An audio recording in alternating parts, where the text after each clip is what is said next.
Bom, pessoal, boa tarde. Bom, meu nome é Rodrigo Aoki, eu sou hoje responsável pela área de Enterprise Architecture lá na Bayer. Eu estou aqui com o Eric hoje para a gente compartilhar um pouco o que a gente tem feito com relação ao que a gente chama lá de arquitetura de referência ou as fundações tecnológicas que a gente precisa ter para nós habilitarmos lá o que a gente fala de Digital Transformation, transformação digital. Deixa eu ver como é que passa aqui. Foi. Então, antes da gente começar um pouco, a gente vai trazer para vocês aqui alguns slides. Eu queria pegar um momento de reflexão de todo mundo aqui, para nós pensarmos, o que realmente uma boa fundação, em termos de arquitetura, tecnologia, plataforma, tem a ver com transformação digital, né?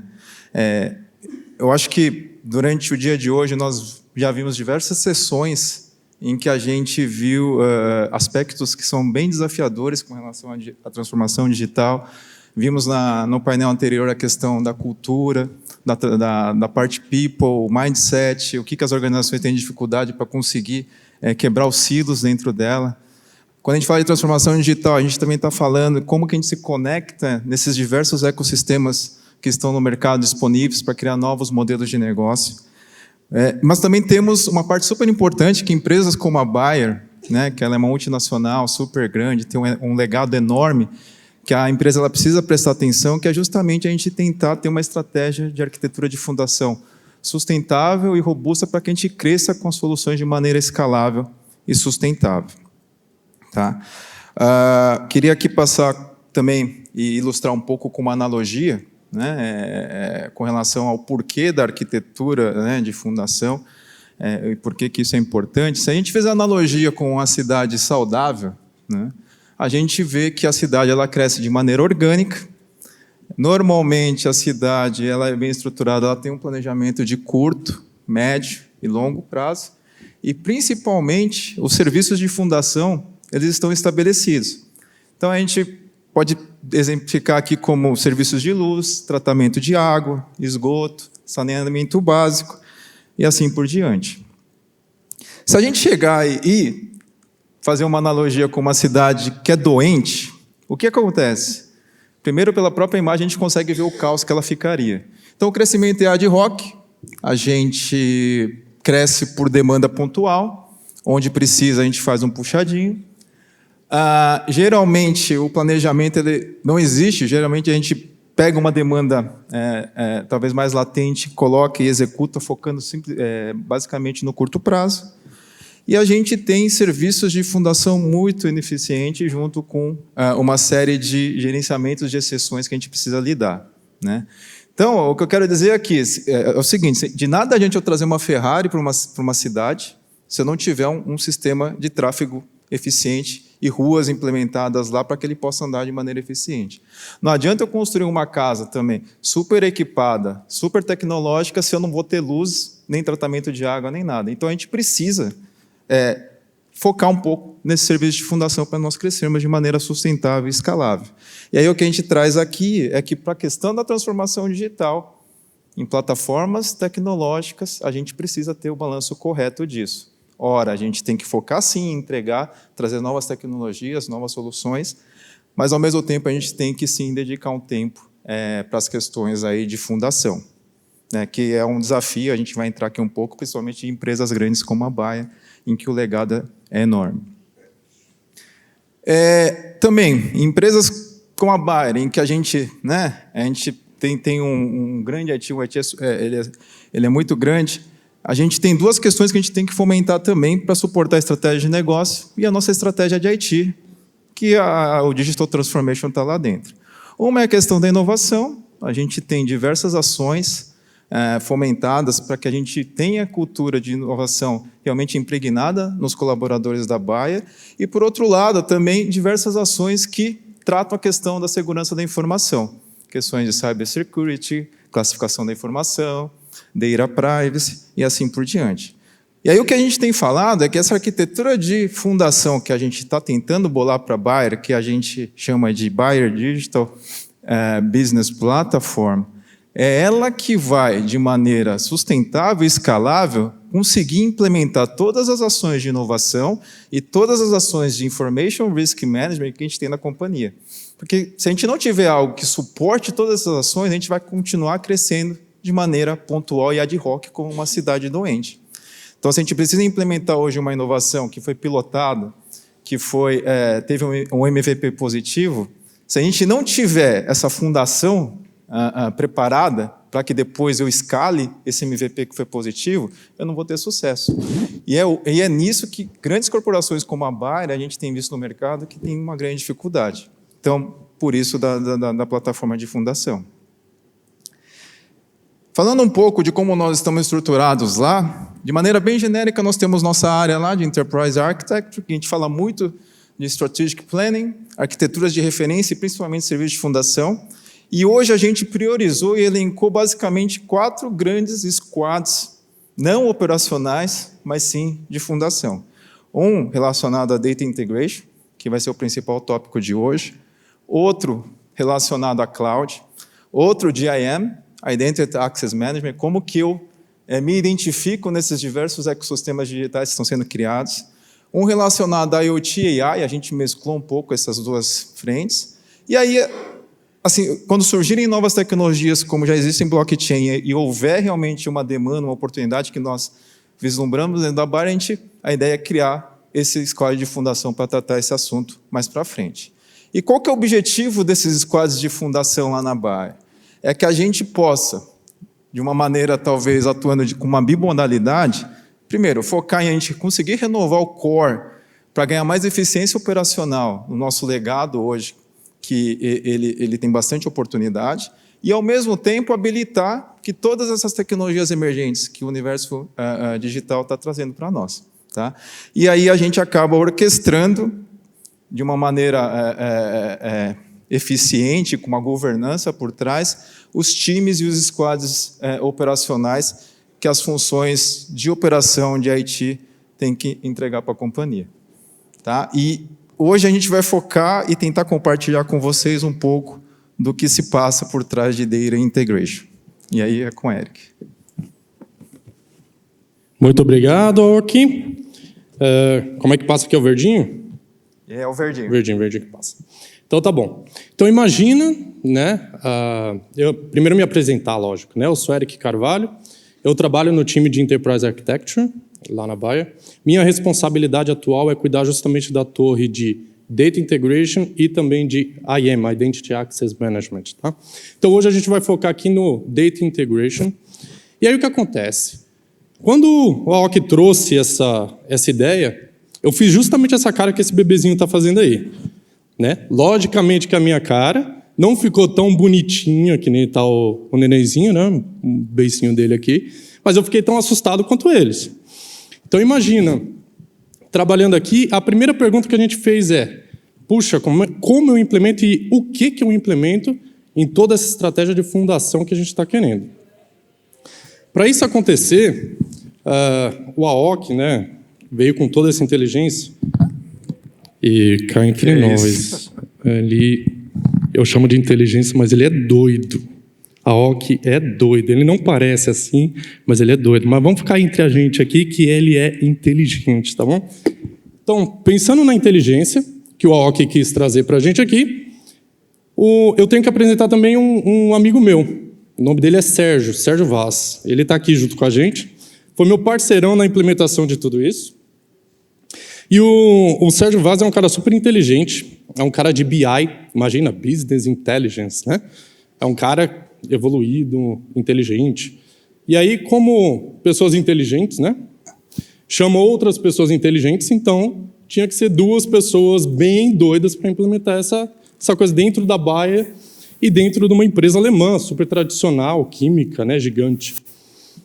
Então, eu e o Sérgio, que agora vocês estão íntimos, então, a partir de agora, eu vou chamar de Serjão. Então, todo mundo aqui vai conhecer o Serjão. Então, Serjão, como é que a gente foi implementar tudo isso dentro da Bayer? Aí o Serjão, com toda a inteligência dele, falou: não sei, sei não. Como é que vai implementar isso? Então, com isso, a gente começou a pensar, falou, tá bom, vamos fazer um levantamento de como é que está a nossa estrutura, como é que a gente vai trabalhar. E nessa estrutura ficou bem claro aqui a tal da macarronada, né? Então, aqui é um cenário real da Bayer, de diversos sistemas. Nós temos o SAP, temos o CRM. Então, se você for ver na estrutura de Data Provider embaixo e o Information Reader em cima, era um caos para fazer uma integração de dados dentro da empresa. Você falando de Data as an Asset, hoje em dia, é muito fácil, mas isso daqui a gente começou a levantar em 2016. E a gente falou, tá bom. Então, a gente entendeu o cenário e, evoluindo nisso, a gente começou a fazer uma pergunta. Tá bom, entendemos como é que é, mas como a gente vai fazer isso, né? E esse como, a gente começou a estudar e a gente fez diversos workshops, tá? Então, uma empresa, uma Bayer, uma gigante dessa, com vários locais, a gente falou, olha, ô alemãozada, precisamos evoluir com essa arquitetura, não dá mais para a gente trabalhar do jeito que a gente está. Então, a OC, principalmente, foi num workshop na França, depois ele trouxe esse conceito, aí eu fui com ele para os Estados Unidos, fomos para a Alemanha, discutir o workshop. Ele falou, não, precisa ter um workshop no Brasil, trazer a área de negócio. Eu ouvi muito aqui falando sobre IT e negócio junto, então sim, trouxemos a área de negócio para discutir toda essa questão tecnológica que a gente precisa fazer. E a gente falou, tá bom, vamos fazer um workshop no Brasil. E como é que a gente vai conseguir convencer os gringos de que isso é necessário? Começar, a gente veio aqui no Apix 2016, Apix 2017, que nem falou aqui, precisamos mudar para um novo modelo, e a gente entendeu aqui já que precisava sim ir para APIs. E indo para esse modelo, como é que a gente ia convencer os alemães, né, os gringos, que a gente precisava fazer? Lá na Bayer a gente tem um clube, e aí a gente falou, vamos embebedar essa galera para convencer. Lógico, né, não foi verdade, brincadeiras à parte aqui, mas a gente começou a discutir sobre essa questão. Meu diretor está até olhando ali, falando, fala isso não, fala isso não, fala isso não. Mas sim, né?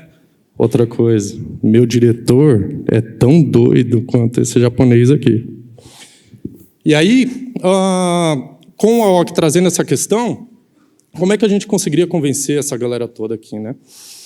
E aí a explicação que a gente fez, olha, a gente precisa de uma plataforma de integração. Aí vieram com toda aquela arquitetura SOA, tradicional. A gente utiliza, aí vieram com a questão do Talend, não sei se vocês já ouviram falar. É uma ferramenta também, né, tradicional para fazer integrações baseado em Data Transformations, ESB, e assim vai. A gente falou, poxa, não, legal, dá para a gente criar APIs, mas vamos seguir para um modelo mais atual, com APIs, tá? Eles, APIs? O que é APIs? Né? A gente achando que sempre fora do Brasil a tecnologia está super avançada, e não é tão verdade assim, né? Então, os brasileiros aqui, meio doidos, começaram a incentivar o time da Alemanha para fazer nesse novo modelo. Então, ficou definido nesses workshops que a gente deveria seguir com a questão de API Management mais local, que até então é o que a gente vem evoluindo. E aí, pensando naquela pergunta que foi feita, né? Como que a gente garante a qualidade do dado? Então, depois desse monte de workshop que a gente fez aqui, de novo, juntou eu e Sérgio, mais íntimo, né, da gente aqui agora, eu e Sérgio juntamos de novo e falamos, Sérgio, como é que a gente vai fazer, Sérgio, agora? Isso daqui, a gente já sabe o que é. Aí o Sérgio, com toda a sua inteligência, sei não. Mas ele veio com uma ideia legal, e foi onde a gente seguiu e a sacada foi boa. Foi, olha, vamos contratar uma empresa que é excelente de mercado para poder fazer esse guidance nosso, né? Falei, caramba, Sérgio, tá certo. Vamos seguir com esse guidance. E foi aí que a Sensind entrou na Bayer, né? Fizemos uma RFP, procuramos uma empresa de excelência e a Sensind trouxe toda essa questão de, olha, temos que estruturar, e veio com guidance. Então, eu e o Sérgio, vamos dizer que aprendemos demais com a Sensind. Então, passamos 4 meses, praticamente, trabalhando fundo, dentro de sala, fazendo entrevista com a área de negócio, com um time de segurança, que não é o que falou que precisamos implementar muita segurança em cima dessa arquitetura que a gente está. E a gente conseguiu bolar um modelo. E a partir daqui eu vou começar a explicar um pouquinho mais detalhadamente como foi o modelo que a Sensind nos ajudou a implementar. Então, a Sensind tem todo um processo de arquitetura de referência, e eles adaptaram essa arquitetura de referência para a realidade da Bayer. Então, esse trabalho foi muito proveitoso, foi um ganho absurdo de conhecimento. E aqui você vê que a gente já começa a falar não só de sistemas legados se conectando, mas justamente a gente começando a basear o IoT, o squad de IoT que o Ok comentou, que a gente pode começar, né, até ver inteligência artificial, das altas tecnologias que a gente tem agora, começar a conectar as coisas em cloud, que trabalhar somente on-premise, a Baia já começou a entender que não é, né, a realidade mais. Então, a gente criou esse modelo. E o principal de tudo é a gente começar a falar em data asset, né? O foco da Bayer agora é a gente começar a discutir data asset, porque se a gente não estruturar os nossos dados, não tem jeito de evoluir com as conexões em IoT, criação das APIs, né? Se a gente criar API à torta e à direito, na nossa visão, a gente simplesmente vai acabar organizando toda aquela bagunça que vocês viram de integração ponto a ponto em APIs. E não é isso que a gente quer. A gente quer uma coisa bem estruturada, que nem o que falou, sustentável para frente, né? Então, a gente tem toda essa estrutura que a gente discute em workshops, a gente fala, olha, como tem que ser um dado, tem uma questão boa e engraçada que a gente faz é, primeira pergunta que a gente lança no workshop para falar, olha, o que é entidade? Por exemplo, de produto, que foi uma das primeiras, né? Negócio, o que é produto para vocês? Produto é produto, pô, produto é o que a gente vende ali. Fala, tá bom, produto é o que a gente vende. Então, bola para mim uma frase assim que vai ser a referência para a gente, para toda vez que chamarem nosso microserviço, nossa API, vai ser essa descrição que todos os desenvolvedores vão saber o que é, que vai ler. Produto é tudo que vende. Ah, tá bom, então produto é tudo que vende. Então, a gente pode colocar aqui que os distribuidores que compram também é produto, os loyalties, e aí foi tendo as discussões.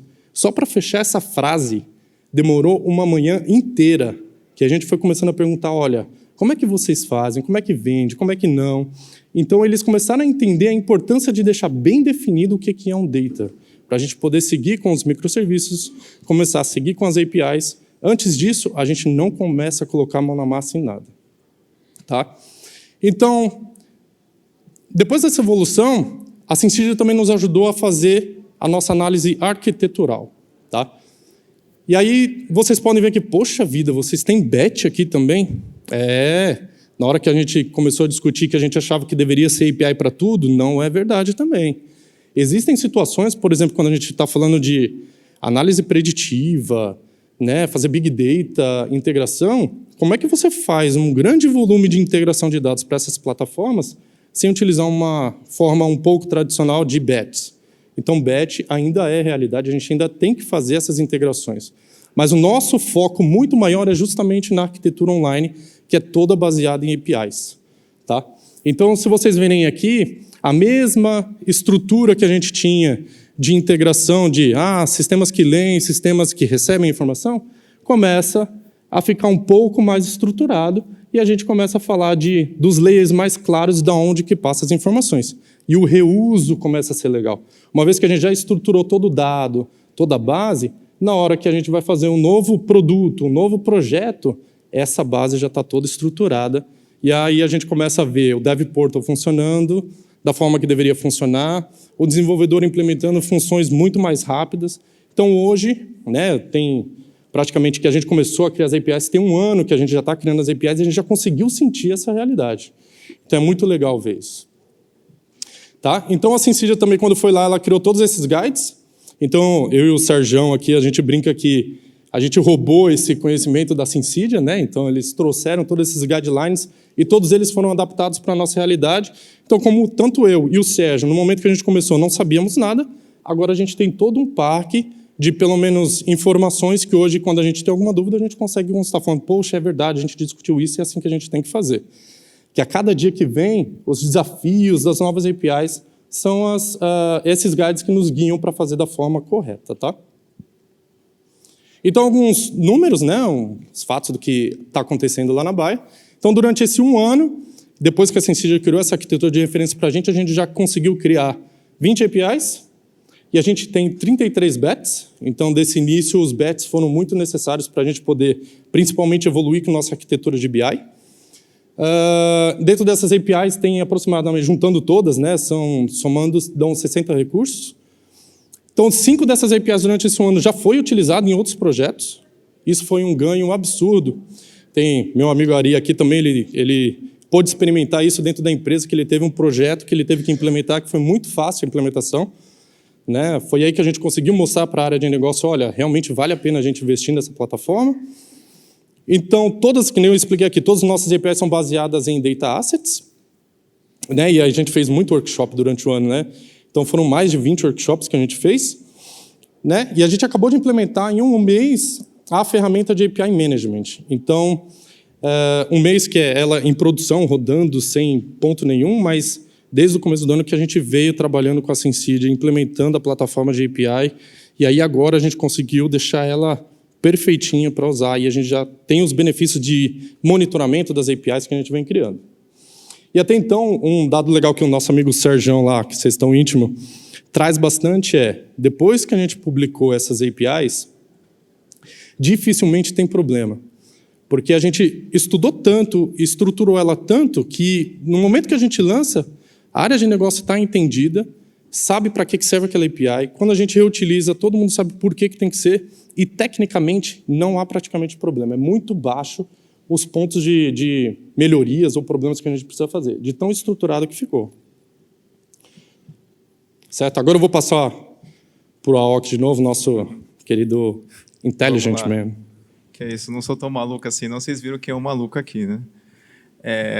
Então, o que a gente pode tirar, talvez, de lições aprendidas nessa jornada inteira e o que a gente pode compartilhar de experiência, né? Acho que muita coisa está disponível também para a gente pesquisar na internet, em alguns artigos de research da Gartner, né, assim por diante, mas a gente pôde comprovar vários deles na prática. Então, se a gente olha com relação ao propósito, o norte, o sol que a gente deve seguir, isso é extremamente importante numa organização grande como a Bayer. Porque se você não coloca, por exemplo, todo o nosso time de IT, mais as áreas de negócio, em linha daquilo que você quer conquistar ao longo de, sei lá, 2, 3 anos e não no curto prazo, as ações de curto prazo, elas não caminham naquela direção. As ações, as demandas, as oportunidades, elas acabam, talvez, indo para caminhos distintos. Então, a gente criou uma estratégia, a gente ressaltava isso para toda iniciativa que inicializava para onde que a gente deveria ir com relação à Data Integration, e, ao pouco a pouco, a gente construiu todo. Tem muito para construir ainda, mas a gente está no meio dessa jornada. O segundo item que tem aqui é a questão de começar pequeno, mas pensar grande, né? A gente sabia, há uns 3, 4 anos atrás, onde a gente queria chegar. A gente ainda sabe onde a gente quer chegar lá dentro da Bayer. E no começo não foi desse jeito, né? A gente, se tem uma lição aprendida, um item, ou talvez um aspecto que a gente errou lá atrás foi, depois dos workshops que o Eric mencionou que nós participamos globalmente, tentamos aqui, Bayer Brasil, fazer um ano de realmente revolução com relação à questão de Data Integration. E o que se passou? A gente tentou fazer um approach que a gente chama de bottom-up. A gente pensou em colocar um certo freeze em todas as iniciativas que nós tínhamos dentro da organização por um período de tempo, para que a gente estabelecesse todo aquele modelo que o Eric mostrou,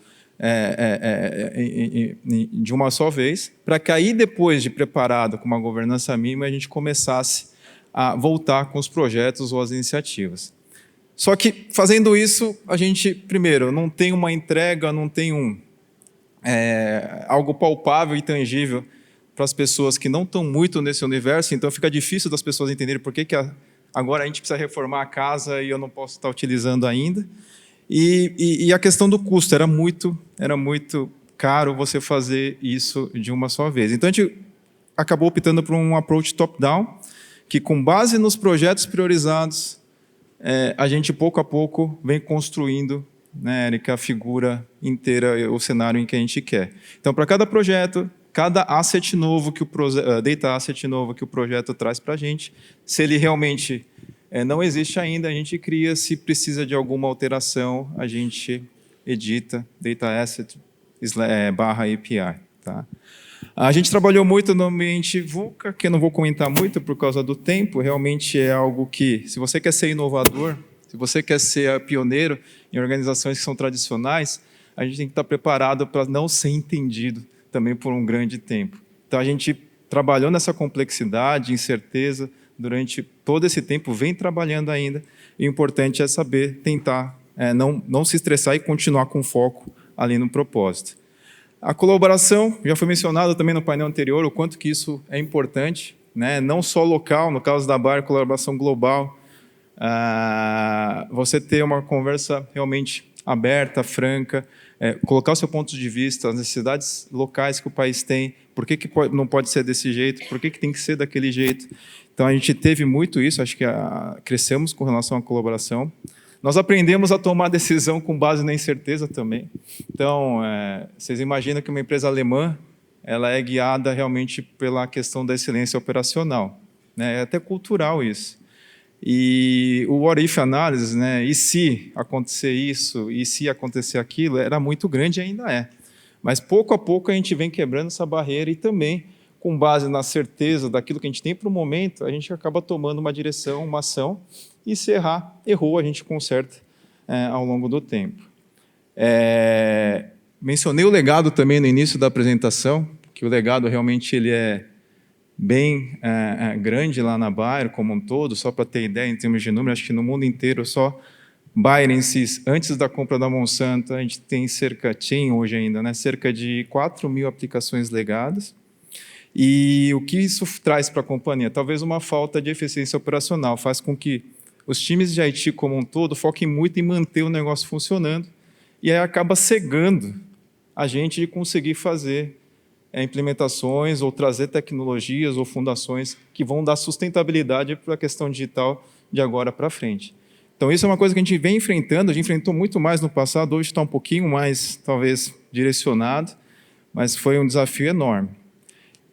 E, por último, não menos importante, a gente sempre fala do C-Level Commitment, né, do board, é importante. E nós também achamos que é importante.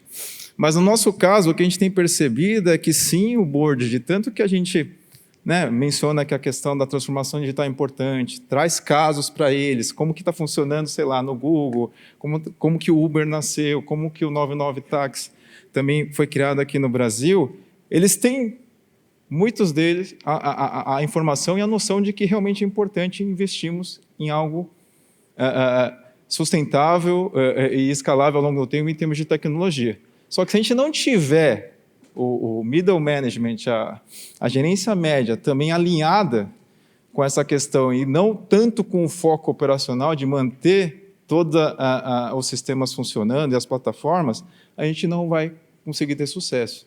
Porque quem, no final das contas, implementa e tangibiliza tudo aquilo que a gente tem fomentado é o middle management, não o C-level. Tá? E daí, para terminar, a gente realmente passou por isso. Não adianta a gente tentar falar que vai ser inovador, vai trazer novas tecnologias, sendo que o nosso legado é super obsoleto, e tentar tirar algo de novo disso. Na verdade, a gente quer realmente criar o que a gente chama de guardrails e fundações dentro da companhia para que a gente consiga ter soluções mais sustentáveis e escaláveis para frente nesse universo digital. Ok? Acho que é isso que a gente queria compartilhar.